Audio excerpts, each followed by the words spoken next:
Sempre s'ha dit que la infància, els primers anys de la vida, l'adolescència, també que és una etapa molt sensible, això marca sempre la nostra vida.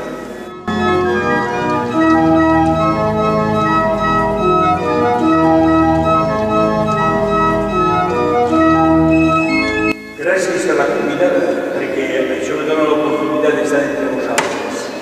Iniciar aquesta trobada amb la pregària de l'Eucaristia. En aquest moment tot fent memòria de tants amics que no estan entre nosaltres, però segons la nostra fe ens acompanyen al tron de Déu. I per això nosaltres preguem, ens recordem davant de Déu. I recordant-nos també refem la nostra història, perquè ens trobem lligats units a tants altres que van per davant, però els que van